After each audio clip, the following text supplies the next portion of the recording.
বিমানে যাতায়াত করতে ভয় পান বিশ্বের অন্যতম প্রভাবশালী রাষ্ট্রনেতা কিম জং উন। তাই তো বিমানে চড়েন না তিনি। শুধু কিম জং উনি যে ভয় পান তা নয়, এই বিমান ভয় তিনি পেয়েছেন উত্তরাধিকার সূত্রেই। সংবাদ সংস্থা এপির দেওয়া তথ্য অনুযায়ী 3 দশক উত্তর কোরিয়ার কোনো রাষ্ট্রনেতা বিমানে যাতায়াত করেননি।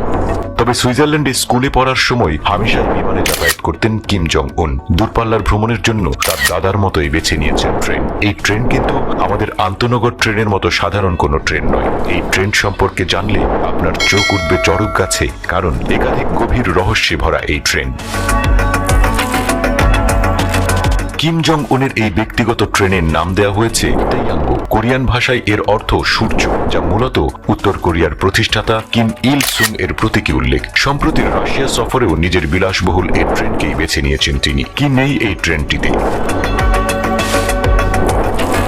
উত্তর কোরিয়ার রাষ্ট্রনেতার ট্রেন পুরোটাই বুলেট প্রুফ এবং তা এতটাই ভারী যে ঘন্টায় 59 কিলোমিটারের বেশি যেতে পারে না। তবে এর মধ্যে বিলাসিতার আসবাবের কোনো অভাব নেই। ট্রেনটিতে 21টি বুলেট প্রুফ কক্ষ রয়েছে। 2009 সালের নভেম্বরে দক্ষিণ কোরিয়ার দৈনিক চোসন ইলবোর প্রতিবেদনে বলা হয়, সাঁজোয়া ট্রেনটিতে প্রায় 90টি বগি রয়েছে। হলুদ সবুজ যানটিতে আছে কনফারেন্স রুম, দর্শক চেম্বার ও শয়নকক্ষ। এর কারণ হিসেবে বলা হয়, পায়াংহু অন্যান্য উচ্চ গতিসম্পন্ন ট্রেনের তুলনায় অনেক ভারী। সাঁজোয়া সুরক্ষা এর অন্যতম কারণ। মনে করা হয় কিমের এই ট্রেনে এত বেশি সুরক্ষা এবং বিলাসের ব্যবস্থা রয়েছে যে তা কোনোভাবেই বিমানে পাওয়া সম্ভব নয়।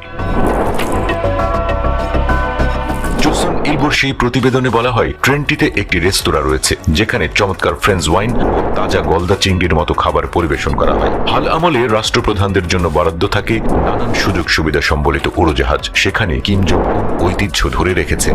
এই বিলাসবহুল ট্রেনগুলোকে কড়া পাহারায় ঘিরে রাখে নিরাপত্তা এজেন্টরা। তারা বোমা ও অন্যান্য হুমকির জন্য ট্রেনের যাত্রাপথ স্ক্যান করতে পারে এবং সামনের স্টেশনে বোমা বা কোনো হুমকির আশঙ্কা রয়েছে কিনা তা খতিয়ে দেখে। কিম এই ট্রেনটিতে ওঠার আগে 100 জন সুরক্ষা কর্মীকে স্টেশনে পাঠানো হয়। চারপাশে পরীক্ষা করে দেখেন। এরপর স্টেশনের বিদ্যুৎ সংযোগ বিচ্ছিন্ন করা হয় যাতে অন্য কোনো ট্রেন সেই সময় নড়াচড়া করতে না পারে। এই ট্রেনের গোটা অংশেই সুরক্ষার একাধিক ধাপ রয়েছে। ট্রেনটিতে একাধিক উন্নত অস্ত্রের পাশাপাশি থাকেন সুপ্রশিক্ষিত কমান্ডোরা। এছাড়া ট্রেনটিতে কিম তার ব্যক্তিগত গাড়িও নিয়ে নেন।